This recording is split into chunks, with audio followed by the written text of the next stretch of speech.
ونصلي على رسوله الكريم اما بعد فاعوذ بالله من الشيطان الرجيم بسم الله الرحمن الرحيم يا ايها الذين آمنوا اتقوا الله وكونوا مع الصادقين صدق الله مولانا العظيم وقال الله تبارك وتعالى في شان حبيبه بسم الله الرحمن الرحيم ان الله وملائكته يصلون على النبي يا أيها الذين آمنوا صلوا عليه وسلموا تسليما اللهم صل على سيدنا ومولانا محمد وعلى آلہ واصحابہ اجمعین۔ معزز دوستو، جو ہم سب یہاں ایک ساتھ موجود ہیں اور وہ احباب جو کہ انٹرنیٹ کے ذریعے رابطے میں ہیں، آپ سب کو السلام علیکم ورحمۃ اللہ وبرکاتہ۔ دوستو، ہم یہاں مل کر بیٹھے ہیں تو ایک دوسرے کی صحبت اور کمپنی ہمیں میسر ہوئی ہے، اور ہر ایک انسان کا اپنا ایک مزاج ہوتا ہے، اپنا ایک طریقہ ہوتا ہے، اس کا ایک اخلاق ہوتا ہے، اس کی عادات ہوتی ہیں، اور جن لوگوں کے ساتھ وہ رہتا ہے، اٹھتا بیٹھتا ہے، وہ عادات، وہ رویے، وہ طریقے، وہ ان لوگوں کی ساتھ اٹھ بیٹھ کر سیکھتا ہے۔ گھر میں والدین جس طرح آپس میں رہتے ہیں، بات کرتے ہیں، ملتے جلتے ہیں، اس کے اثرات اولاد پر آتے ہیں، اور پھر وہ بچہ جب بڑا ہوتا ہے تو پھر وہ اسکول جاتا ہے تو وہاں اساتذہ ہوتے ہیں، وہاں اس کے کلاس فیلوز، کولیگز ہوتے ہیں، ان کے ساتھ اٹھتا بیٹھتا ہے، پھر ان کے اثرات آتے ہیں۔ تو اس لیے کہا گیا ہے کہ ہر ایک کے ساتھ بیٹھنے سے پہلے آپ ذرا سوچیں اور دیکھیں کہ اس شخص کا اٹھنا بیٹھنا کن لوگوں کے ساتھ ہے، پھر اس کے ساتھ آپ دوستی اور تعلق اور صحبت بڑھائیں۔ اگر اس کا پتہ نہیں ہوگا اور ہم بغیر سوچے سمجھے کسی کے ساتھ اٹھنا بیٹھنا شروع کریں تو اس کے نتائج اچھے نہیں بھی ہو سکتے، چونکہ آیت کریمہ جو میں نے تلاوت کی اس میں اللہ تعالیٰ فرماتا ہے کہ اے ایمان والو، اللہ کا خوف دل میں رکھو اور سچے لوگوں کے ساتھ اٹھو بیٹھو، سچے لوگوں کے ساتھ۔ ایک چھوٹی سی مثال میں عرض کرتا ہوں، جس کو شاید ہم اس مثال کے ذریعے اس کی گہرائی کو ہم پا سکیں، جو اللہ تبارک و تعالی ہمیں حکم دے رہا ہے کہ سچے لوگوں کے ساتھ اٹھو بیٹھو۔ اب سچائی جو ہے وہ میرے اس جیکٹ کا نام نہیں ہے، میں جیکٹ مان لوں تو آپ کہیں کہ بھائی یہ سچا ہے۔ میرے اس کرتے کا نام نہیں ہے کہ آپ میرا کرتا دیکھیں کہیں کہ بھائی یہ سچا ہے۔ میرے اس ٹوپی کا نام نہیں ہے کہ آپ کہیں کہ بھائی اس نے یہ ٹوپی پہن لی ہے تو یہ سچا ہوگا۔ سچائی کا تعلق انسان کے نیت سے ہوتا ہے، دل سے ہوتا ہے، اور وہ نیت اور دل کا پتہ کیسے چلے؟ وہ اتنی گہرائی میں تو ہم جاتے نہیں، اتنا زیادہ ہم سوچتے نہیں، ہم تو ظاہر بین لوگ ہیں، شکل اور صورت کو دیکھتے ہیں۔ ایک گھر بھی چاہیے تو اس کو باہر سے دیکھیں گے کتنا خوبصورت ہے، اور اس سب سے پہلے تو عاجز بہت ہی زیادہ مسرت محسوس کر رہا ہے کہ آپ نے یہ محفل منعقد کی، یعقوب صاحب کی محبت ہے اور خلوص ہے، اور جو احباب اس پروگرام کو منعقد کرنے میں اللہ دتا صاحب ہیں، بلال صاحب ہیں، اور آئے ہوئے سب دوست، آپ کی یہ پیار ہے اور خلوص ہے کہ یہ ایک محفل منعقد ہو گئی اور ہم مل بیٹھے ہیں۔ اس کا اصل مقصد اللہ کا ذکر ہے۔ گفتگو اس لیے کر رہے ہیں کہ ہم سننا چاہتے ہیں، ورنہ تو گفتگو کی بھی ضرورت نہیں ہے۔ اللہ تعالیٰ کا ذکر جو ہے نا، وہ سب سے بڑی اعلیٰ چیز ہے، اس کا تعلق انسان کے دل کے ساتھ ہوتا ہے، اور وہ ذکر سیکھنے کے لیے ہم یہاں آئے ہیں۔ سچی بات یہ ہے کہ گفتگو کی کوئی اتنی ضرورت نہیں ہے، لیکن چونکہ ایک ہمارا طریقہ ہے کہ ہم ایک دوسرے کو اپنے دل کی بات بتانا چاہتے، تو اس لیے کچھ عاجز بولنے کی کوشش کر رہا ہے۔ تو آپ سب دوستوں کا بہت شکریہ کہ آپ نے اس محفل کو منعقد کیا اور اس کو ممکن بنایا۔ اللہ آپ کو اس کا اجر دے جنہوں نے اس معاملے میں کوشش کی ہے۔ تو ایک مثال میں عرض کر رہا تھا کہ تاکہ ہمیں پتہ چلے کہ کسی کے آدمی ہتھے چڑھ جائے اور بغیر سوچے سمجھے اور اس شخص کے بارے میں کچھ پتہ نہیں کہ وہ سچا ہے یا سچا نہیں ہے، کیونکہ اللہ نے کہا ہے کہ سچوں کے ساتھ رہو، تو پھر ہمیں نتائج کیسے بھگتنے پڑتے ہیں؟ مولانا جلال الدین رومی رحمۃ اللہ علیہ فرماتے ہیں کہ ایک بادشاہ تھا، اس بادشاہ نے ایک بہت ہی بڑا اچھا باز، شاہین جس کو بولتے ہیں نا، جس کے بڑے پر ہوتے ہیں اور بہت اونچی پرواز ہوتی ہے، اور وہ شکار بھی کرتا ہے، اور اس کے بڑے ناخن بھی ہوتے ہیں جس سے وہ بڑے بڑے جانداروں کو پکڑ لیتا ہے. تو وہ اس نے سدھایا ہوا تھا، اور وہ بہت پیارا تھا بادشاہ کو، اس کو اپنے ساتھ رکھتا تھا، اپنے ہاتھ سے اس کو کھلاتا پلاتا، اور اس کو ہر چیزیں اس نے سکھائی ہوئی تھی، شکار کیسے کرنا ہے، اڑنا کیسے ہے، واپس لوٹنا ہے، ساری چیزیں اس کو سکھائی ہوئی تھی. تو وہ بادشاہ کا باز، وہ چونکہ پرندے تو آزاد فضاؤں کے عادی ہوتے ہیں، کسی دن اس طرح اڑا اس کے محل سے کہ وہ غائب ہی ہو گیا. اب وہ اتنا بڑا سدھایا ہوا سکھایا ہوا باز تھا کہ بادشاہ کو بہت پیارا بھی تھا. تو بادشاہ پریشان ہو گیا، میرا باز کہاں گیا؟ تو بادشاہ تو وہ ان کے پاس لوگوں کی کمی نہیں ہوتی، سینکڑوں ان کے نوکر خادم ہوتے ہیں، اور ان کی پھر بڑی فوجیں ہوتی ہیں، کارندے ہوتے ہیں، عمال ہوتے ہیں، پولیس ہوتی ہے. اس نے ایک سے ایک بندے کو بھگایا کہ بھائی آپ سارے علاقے کو چھان مارو، لیکن میرا باز مجھے ملنا چاہیے. آپ سمجھ سکتے ہیں کتنا وہ ڈیسپریٹ ہوگا، کیونکہ اس کو اس سے پیار تھا اور اس کے پاس وسائل تھے. تو لوگ بھاگے، کوئی شمال، کوئی جنوب، کوئی مشرق، کوئی مغرب، کوئی پہاڑوں میں گیا، کوئی جنگلوں میں گیا، کوئی شہروں میں گیا، کوئی دیہاتوں میں گیا کہ بھئی یہ باز کہاں گیا. بڑے محنت و مشقت کے بعد ان کو یہ باز کسی ایک بڑھیا کی کٹیا میں مل گیا. اب وہ رومی صاحب کہتے ہیں کہ باز اڑتا اڑتا جب اس بڑھیا کی کٹیا پر آیا تو بڑھیا نے اس کو دیکھا. تو چونکہ انسانوں سے مانوس تھا تو بڑھیا نے اس کو کوئی چیز آفر کی، تو باز آ کر اس کے بازو پر بیٹھ گیا. تو بڑھیا نے اس باز سے بڑا پیار کیا، اور پیار کرتے کرتے اسے باتیں کرنے لگی. اس نے کبھی باز دیکھا نہیں تھا، اس کو باز کا پتہ بھی نہیں تھا کہ باز کا کام کیا ہوتا ہے، باز کی خصوصیات کیا ہوتی ہیں.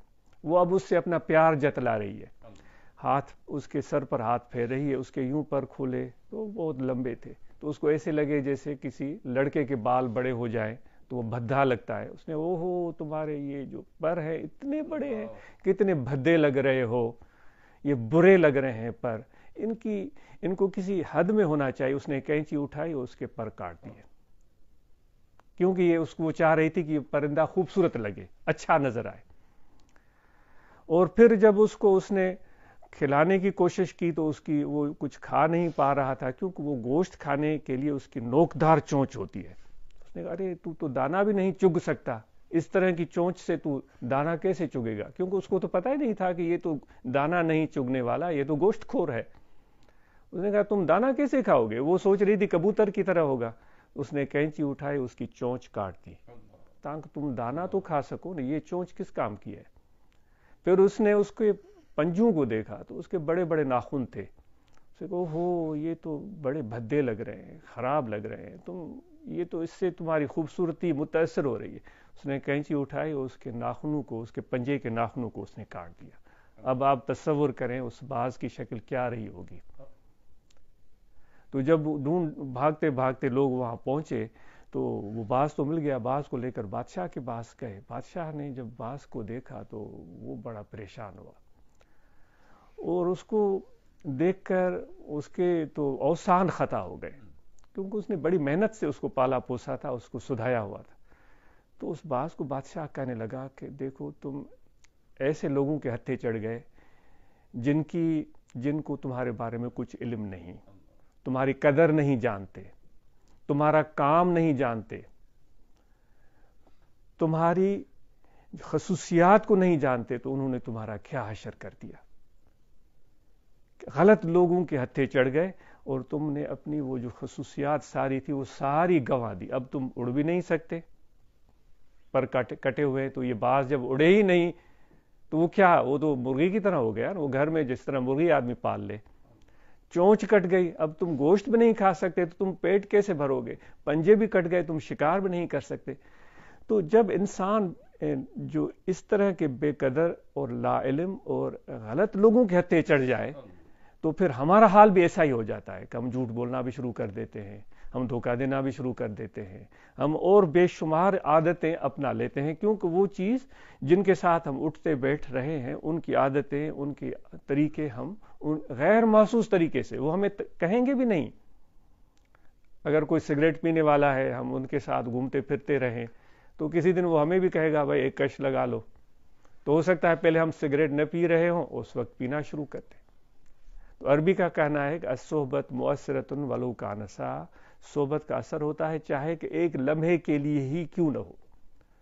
اور دوسری بات یہ ہے کہ اللہ تعالیٰ نے قرآن مجید میں ہمیں بہت زیادہ غور فکر، تدبیر اور سوچ کر کام کرنے کی دعوت دی ہے، اور ہم کسی بھی بات کو سچ کی ترازو میں تولنے کے عادی نہیں ہیں۔ ہم جذبات کے مارے ہوئے لوگ، ہم کوئی بھی بات سن لیتے ہیں تو کہتے ہیں کہ بھئی یہ بات صحیح ہوگی، حالانکہ حضور نبی کریم رؤوف رحیم صلی اللہ علیہ وآلہ وسلم کا ارشاد پاک ہے غالباً، یا کسی کا قول ہے، آج اس کو دوبارہ چیک کرے گا کہ آپ اس طرح کا ارشاد ہے کہ کسی کے جھوٹے ہونے کے لیے یہ بات کافی ہے کہ وہ بات سنے اور بغیر اس کو پرکھے، جانچے، سمجھے کہ بھئی یہ سچ ہے یا جھوٹ ہے یا افواہ ہے یا حقیقت ہے، وہ اس کو ایسے ہی آگے بڑھا دے، دوسرے کو، تیسرے کو، چوتھے کو بتا دے۔ کہا گیا اس کے جھوٹے ہونے کے لیے یہ بات کافی ہے۔ تو عقل اور سوچ، دیکھو انسان کے جسم کی جو شروعات ہوتی ہے وہ سر سے ہوتی ہے، سر میں اللہ تعالیٰ نے دماغ رکھا ہوا ہے۔ جو بھی چیز ہمارے پاس ہے، حضور علیہ الصلوۃ والسلام فرماتے اس پر غور کرو، اس پر سوچو، حقیقت کو سمجھو، تدبیر اختیار کرو۔ جب جنگ احد، غالباً جنگ احد کا موقع تھا، ورنہ تو آپ دیکھ لیجئے گا، میں بھی اس کو ضرور چیک کروں گا، کہ جنگ خیبر، معذرت ہے، جنگ خیبر، جب حضور علیہ الصلوۃ والسلام نے مدینہ کے باہر بڑی خندقیں کھدوائی تھیں، جب کفار دوبارہ حملہ کرنے کے لیے آ رہے تھے مکہ سے، تو آپ کی مشاورت ہوئی کہ کیا کیا جائے۔ تو جو بھی آپ کی خدمت میں لوگ تھے وہ محبت والے تھے، آپ کے صحبت یافتہ تھے، ان میں سے بہت سارے لوگوں نے کہا کہ ہم کافروں کو بالکل شکست دے دیں گے، ہاتھ میں تلوار ہے، تیر ہے، کمان ہے، ہم ان کو ختم کر دیں گے۔ ایسے لوگ بھی موجود تھے، آپ نے ان کی بھی بات سنی۔ ان میں حضرت سلمان فارسی بھی رضی اللہ تعالیٰ عنہ بیٹھے ہوئے تھے۔ انہوں نے عرض کیا کہ یا رسول اللہ صلی اللہ علیہ وسلم، میں ایران میں رہا ہوں، وہاں بڑے جنگیں ہوتی تھیں، تو میرا تعلق بھی فارس سے ہے، تو وہاں جو کبھی کوئی کسی پر چڑھ کر دوڑتا تھا تو وہ دفاع کرنے کو زیادہ ضروری سمجھتے تھے۔ تو کیا ہی اچھا ہو اگر ہم اپنے اس بستی یا مدینہ کے باہر خندقیں کھود لیں، تو جب وہ چڑھ دوڑیں گے ان کو تو پتہ ہی نہیں ہوگا، تو جب کھائیاں دیکھیں گے وہ پیچھے رک جائیں گے، اور ہم اپنے جگہوں پر محفوظ اور ان کے شر سے باحفاظت رہیں گے۔ آپ صلی اللہ علیہ وآلہ وسلم نے ان کی بات کو سنا اور بہت اہمیت دی۔ آپ نے فرمایا کہ سلمان بڑا عقل مند ہے، با تدبیر ہے، سوچ والا ہے، سمجھ والا ہے۔ سارے لوگوں کی رائے ایک ہو سکتی ہے، لیکن یہ فرد واحد تھا جس نے ایک تجویز دی تھی، آپ نے ان کی تجویز کو قبول کیا، آپ نے فرمایا یہ صحیح ہے۔ تو دوستو، سوچنا اور غور کرنا اور تدبیر کرنا یہ حضور علیہ الصلوۃ والسلام کی عادت مبارکہ تھی، اور آپ ایسے لوگوں کو زیادہ پسند کرتے تھے۔ پھر اتنا سلمان سے پیار فرمایا حضرت سلمان، جو ہمارے اس طریقے نقش بندی کے سلسلے میں دوسرے نمبر پر پیر ہیں ہمارے۔ پہلے حضور علیہ الصلوۃ والسلام سے فیض حاصل کیا سیدنا صدیق اکبر رضی اللہ تعالی عنہ نے، اور حضرت صدیق اکبر رضی اللہ تعالیٰ عنہ سے فیض حاصل کیا حضرت سلمان فارسی رضی اللہ تعالیٰ عنہ نے۔ تو اس سلسلہ نقش بندی ہے جس کی بنیاد پر آج ہم نے یہ محفل منعقد کی ہے، تو ان کے وہ پیر ہیں۔ تو آپ اتنی ان سے شفقت فرماتے تھے، حالانکہ وہ غلام بن کر وہاں آئے تھے اور ان کو آزاد کیا گیا تھا، لیکن اتنا ان سے پیار کیا کہ، اور ان کی تدبیر اور سمجھ اور سوچ بوجھ اور ان کی محبت، کہ ان کو فرماتے تھے کہ یہ میرے اہل میں سے ہیں، یعنی کہ میرے خاندان کے ایک فرد ہیں۔ صحابی تو سینکڑوں تھے، اور بے شمار موجود تھے، لیکن ان کے لیے فرماتے تھے سلمان من اہلی، سلمان جو ہے وہ میرے خاندان میں سے ایک فرد ہے۔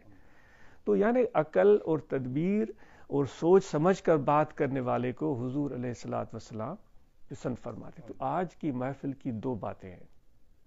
ایک بات یہ ہے کہ ہم نے صحبت کرنے سے پہلے ایسی صحبت جہاں سے بیٹھ کر ہم اچھا یا برا سیکھ سکتے ہیں، ہمیں وہ سوچنا پڑے گا۔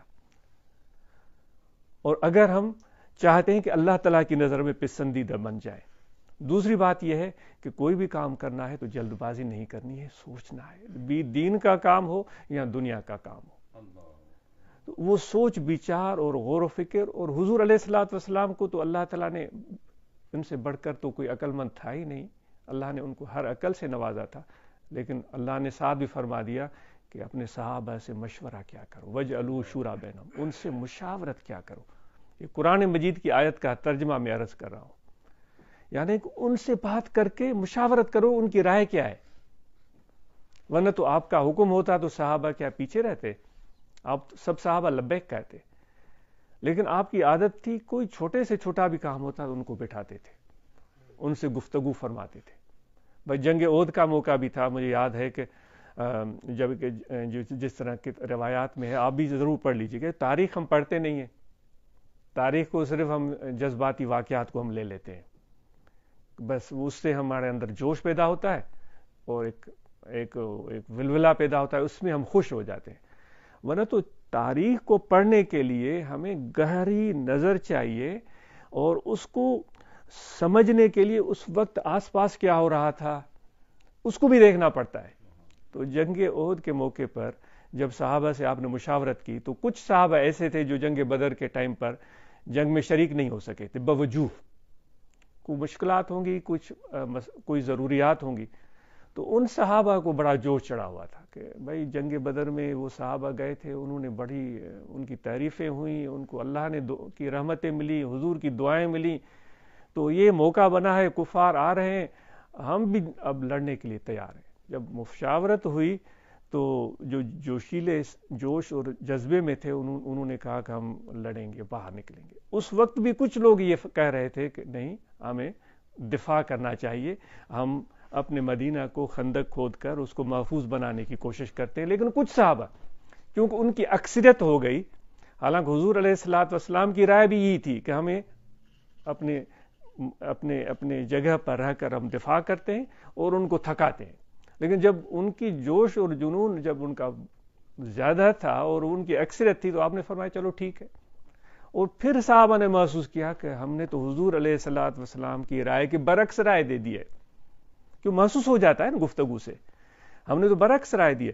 تو حضور علیہ الصلوۃ والسلام گھر گئے اور اپنے جو بھی زرہ تھی، تلوار تھی، تیر کمان پہن کر باہر نکلے۔ وہ صحابہ آئے، انہوں نے عرض کیا یا رسول اللہ ہم سے غلطی ہو گئی، ہم اپنی مشاورت واپس لیتے ہیں، آپ جو ہیں بھلے جسے کہیں آپ نے فرمایا نہیں، جب نبی جو ہے وہ تیاری کر لیتا ہے ایک کام کی اور ارادہ کر لیتا ہے اور ذرا بند ہو جاتا ہے پھر پیچھے قدم نہیں رکھتے۔ تو اب چلیں، اب یہ بات فیصلہ ہو گیا ہے تو اب اس کو کریں گے۔ تو میرے دوستو، یہ دو چیزیں ہم اس محفل میں جس پر ہم گفتگو کر رہے ہیں، تو ایک صحبت ہے اور اس وجہ سے آج ہم یہاں بیٹھے ہیں۔ اس صحبت کے ضرور اثرات ہوں گے، اور یہ اثر اس پر ہوتا ہے جو کہ اپنے دل کو خالی کر کے آئے، ورنہ تو پھر دل میں اگر میں یہ چیزیں بھر کر لاؤں کہ بھئی میں تو عالم ہوں، میں تو پیر صاحب ہوں، میں نے اتنی کتابیں پڑھی ہیں، میں چودھری ہوں، میں وڈیرا ہوں، میرے پاس دولت ہے، میرے پاس زمین ہے، میرے پاس نوکری ہے، یہ ہے وہ ہے، تو وہ شخص دل کو پہلے سے بھر کر لایا ہے، اس میں تو کچھ ڈالنے کے لیے گنجائش ہی نہیں ہے۔ جب ہم ایسی محفل میں آ کر بیٹھیں تو ہمیں یہ ضرور کرنا چاہیے کہ بالکل خالی ہو کر آئیں، بالکل اپنے ذات پات سے، اپنے دھن دولت سے، اپنے فخر سے اور سب چیزوں کو بالکل خالی ہو کر آئیں، کیونکہ یہ اہل دل کی محفل ہے، اور یہاں ہم آتے ہیں وہ فیض اور وہ اثر حاصل کرنے کے لیے جس سے ہمارے دل آباد ہوتے ہیں۔ وہ جس طرح ایک کٹورا ہو، وہ پانی سے بھرا ہوا ہے، اب آپ اس کو کہیں کہ بھائی کسی دودھ والے کے پاس گئے، بھائی اس میں 1 پاؤ دودھ ڈال دو، تو وہ کہے گا بھائی اس میں دودھ میں کیسے ڈالوں، یہ تو کٹورا پہلے پانی سے بھرا ہوا ہے، اس کٹورے سے پانی گراؤ تو پھر میں اس میں دودھ ڈالوں۔ تو اس لیے یہاں جب بھی ہم آئیں تو اپنے دل کے کٹورے کو خالی کر کے آئیں، اور پھر جا کر سوچیں کہ بھائی صحیح کیا تھا، غلط کیا تھا، بالکل یہ ضروری ہے۔ پھر اس میں جو صحیح ہے اس کو اختیار کریں، جو غلط ہے اس کو چھوڑ دیں۔ تو اب آخر میں چونکہ سچائی کا تعلق انسان کے دل کے ساتھ ہے، تو اس دل میں انسان کے سچائی جب آتی ہے تو اس کا راستہ کیا ہے؟ وہ راستہ یہ ہے کہ انسان کے دل سے کلفت، کدورت اور کثافت دور ہو جائے۔ جس طرح ہم دیکھتے ہیں نا، لوہا ہوتا ہے، جب اس پر پانی گرتا ہے تو اس پر زنگ چڑھ جاتا ہے۔ پھر لوہے پر آپ کوئی بھی رنگ چڑھانا چاہیں، لال چڑھانا چاہیں، اس پر سبز چڑھانا چاہیں، اس پر پیلا چڑھانا چاہیں، زنگ کا ایک تہ چڑھا ہوا ہے، اس پر رنگ چڑھے گا؟ نہیں چڑھے گا، کیونکہ اس پر زنگ چڑھا ہوا ہے۔ تو پہلا کام یہ ہوتا ہے کہ اس زنگ کو اتارا جائے، اور جب زنگ اتر جائے گا پوری طرح سے تو پھر آپ بھلے اس پر رنگ چڑھانا چاہیں، سبز چڑھانا چاہیں، لال چڑھانا چاہیں، پیلا یا کوئی بھی نارنجی، تو وہ چڑھا سکتے ہیں۔ تو پہلا کام یہ ہوتا ہے کہ دل پر سچائی کا رنگ چڑھے، اللہ تعالیٰ کی محبت کا رنگ چڑھے۔ تو اس لیے پہلا کام یہ ہوگا کہ دل پر جو کثافتیں ہیں نا، ہماری غفلت کی وجہ سے جو ہمارے دلوں پر زنگ چڑھ گیا ہے، ہمارے کوتاہیوں کی وجہ سے، اس زنگ کو اتارا جائے۔ حضور علیہ الصلوۃ والسلام کا ارشاد پاک ہے کہ وَلِكُلِّ شَيْءٍ ثِقَالَةٌ وَثِقَالَةُ الْقُلُوبِ ذکر اللہ۔ ہر چیز کی صفائی کا کوئی نہ کوئی آلہ ہوتا ہے۔ لوہے پر زنگ چڑھ گیا تو اس کو رگڑنے کے لیے وہ ریگ مال چاہیے۔ ہم اپنے پاکستان میں اس کو رگڑتے ہیں، یہاں ہو سکتا ہے کیمیکلز دستیاب ہوں، کچھ بھی ہو، رگڑتے ہیں پھر وہ زنگ اترتا ہے۔ تو آپ نے فرمایا کہ لوہے کے لیے تو وہ زنگ اتارنے کے لیے یہ ایک چیز ہو گئی، لیکن دلوں پر اگر زنگ چڑھ جائے تو اس کا زنگ کیسے اترے گا؟ تو آپ نے فرمایا کہ اللہ کا ذکر کرو۔ جیسے جیسے اللہ تعالیٰ کا ذکر کرو گے تو دل کا زنگ اترتا جائے گا اور تمہارا دل منور اور روشن ہو جائے گا۔ یا تو پھر یا ذکر اگر نہیں بھی ہو رہا ہے تو پھر ذکر والوں کے ساتھ بیٹھو جو اللہ کو یاد کرتے ہیں، اور جن کے ساتھ بیٹھ کر اللہ تعالیٰ کی یاد آ جائے۔ حضور علیہ الصلوۃ والسلام نے ارشاد فرمایا کہ کچھ لوگ ایسے ہیں جو کہ اللہ تعالیٰ کے ذکر کی کنجیاں ہیں، چابیاں ہیں۔ حضور علیہ الصلوۃ والسلام فرمایا کچھ لوگ ایسے ہیں جو اللہ تعالیٰ کے ذکر کی کنجیاں ہیں۔ تو صحابہ نے عرض کیا کہ یا رسول اللہ ان کی پہچان کیا ہے؟ تو آپ نے فرمایا وَإِذَا رُؤُوا ذُكِرَ اللَّهُ، جب ان کو دیکھو گے نا تمہیں اللہ یاد آ جائے گا، تمہارے دل میں، تمہارے قلب میں اللہ کی یاد آ جائے گی۔ آپ نے فرمایا وہ لوگ اللہ کے ذکر کی کنجیاں ہیں۔ تو اس لیے جب ہم یہاں بیٹھتے ہیں تو ہمارے دل میں بھی اللہ تعالیٰ کے ذکر کی جب شروعات ہوتی ہے تو دل کی کثافتیں اترتی ہیں، دل روشن اور منور ہوتا ہے۔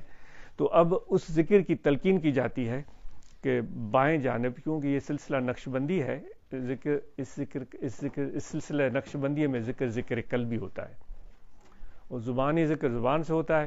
جس طرح ہم درود پاک پڑھتے ہیں، لا الہ الا اللہ کا ورد کرتے ہیں، سبحان اللہ، الحمدللہ، اللہ اکبر، یہ جاری رہے۔ لیکن یہ زبان کا ذکر ہو گیا، وہ دل کا ذکر کہاں گیا؟ وہ اگر دل غافل ہے تو پھر تو وہی مولانا رومی کے کہنے کے مطابق بر زباں تو اللہ اللہ، در دلے تو گاؤ خیر، زبان پر تو اللہ اللہ کا نام لے رہے ہیں لیکن دل میں تو اللہ کے نام کا اثر آ نہیں رہا ہے، دل میں گدھے گھوڑے اور سونے چاندی کی محبتیں بھری ہوئی ہیں، تو ایسے ذکر کا کیا فائدہ ہوگا؟ تو ہم اس دل کے ذکر کی ابتدا کر رہے ہیں تاکہ ہمارا زبان بھی ذکر کرے تو دل بھی اللہ کے ذکر میں شاغل اور شامل ہو۔ تو یہاں دل ہے، دل میں توجہ رکھیں، کھڑے بیٹھے لیٹے سوئے جاگے، وضو ہو یا نہ ہو، سانس آتا جاتا رہے، یہ توجہ رہے کہ دل ذکر کر رہا ہے اللہ اللہ اللہ اللہ اللہ اللہ۔ یہ دل کا ایک احساس ہے، دل کا ایک احساس ہے، یاد جو اگر دیکھیں نا جس سے پیار ہوتا ہے اس کا نام لینا بھی ہمیں یاد کرنے کے لیے ضروری نہیں ہوتا، کیونکہ اس کی یاد دل میں ہوتی ہے۔ بھلے آپ نام کسی اور کا لے رہے ہوں، لیکن جس سے پیار ہوگا نا، اس کی یاد آپ کے زبان پر نام نہ بھی آئے، یاد اس کی دل میں ہوگی۔ تو یہ اللہ تعالیٰ کے ذکر کا ایک احساس آپ کے دل میں پیدا ہوگا جب آپ قلبی ذکر کی مشق شروع کریں گے۔ اللہ اللہ اللہ اللہ اللہ، جیسے دل دھڑکتا ہے نا، یہ دھڑکن ہی زندگی کی علامت ہے۔ اگر اللہ نہ کرے دل کی دھڑکن غیر معمولی ہو جائے، یعنی کہ متوازن نہ رہے، تو کہتے ہیں کہ اس کی صحت کے مسائل کھڑے ہو گئے ہیں۔ تو یہ دھڑکن کا متوازن رہنا زندگی کی نشانی ہے۔ تو یہ دھڑکن اللہ تعالیٰ نے ایک صحت کے لیے ضروری قرار دی ہے، لیکن اس دھڑکن کو آپ اس میں اس طرح سمجھیں، یہ دھڑکنا دل کی دھڑکن جو ہے یہ اللہ کا ذکر بھی ہے۔ اللہ اللہ اللہ اللہ۔ حضور علیہ الصلوۃ والسلام نے فرمایا کہ تمہارے جسم میں گوشت کا لوتھڑا ہے، ان فی جسد الانسان لمضغۃ اذا صلحت صلح الجسد کلہ۔ حضور نے فرمایا کہ ایک انسان کے جسم میں ایک گوشت کا لوتھڑا ہے، اگر وہ ٹھیک ہو جائے نا، پورا جسم ٹھیک ہو جائے گا۔ آپ نے فرمایا وَإِذَا فَسَدَتْ فَسَدَ الْجَسَدُ كُلُّهُ، اگر اس میں خرابی پیدا ہو تو پورے بدن میں خرابی پیدا ہو جاتی ہے۔ تو صحابہ متوجہ ہو گئے کہ وہ گوشت کا لوتھڑا کیا ہے، تو آپ نے پھر ان کو فرمایا الا وہی القلب، خوب آگاہ ہو جاؤ، سمجھ لو وہ گوشت کا لوتھڑا تمہارا دل ہے۔ تو اس دل، اس ذکر سے اس قلب کی اصلاح شروع ہوگی۔ اللہ اللہ اللہ اللہ اللہ، یہ خیال اور سوچ سے اپنے دل کو یاد الہی میں مشغول کرنے کی کوشش کرو۔ اگر دن میں 10 بار کرنے کا موقع، 10 بار یاد آئے تو 10 بار، ہمارا کوئی ٹائم تو خرچ نہیں ہوگا۔ گفتگو ہو رہی ہے، مجھے یاد آ گیا کہ مجھے دل میں اللہ کو یاد کرنا ہے، تو پھر دل کی رغبت اس طرف کر دی، بھلی گفتگو ہو رہی ہے۔ ویسے بھی ہم کہتے ہیں اس سلسلے میں، نقشبندی سلسلے میں، دست بکار دل بیار، ہاتھ کار کی طرف، یعنی کہ 24 گھنٹے کام کرو، اور ضرور کرو، فارغ مت بیٹھنا چاہیے۔ کاروبار زندگی میں متحرک رہو اور محنت کرو اور آگے بڑھو۔ اللہ تعالیٰ فرماتا ہے رجال اللہ تلیہم تجارت ولا بیع عن ذکر اللہ، میرے خاص بندے وہ ہیں جن کو کاروبار زندگی، لین دین، تجارت، بزنس میرے ذکر سے غافل نہیں کرتا۔ وہ کاروبار زندگی بھی کرتے ہیں اور ذکر بھی کرتے ہیں۔ تو یہ کاروبار زندگی جاری رہے اور دل میں اللہ تعالیٰ کی یاد جاری رہے۔ تو یہ مشق آپ نے کرنی ہے۔ جیسے ہمیں پیاس لگتی ہے تو ہمارے دل کا خیال پانی کی طرف ہوتا ہے، مگر ہم زبان سے پانی پانی نہیں بول رہے ہوتے۔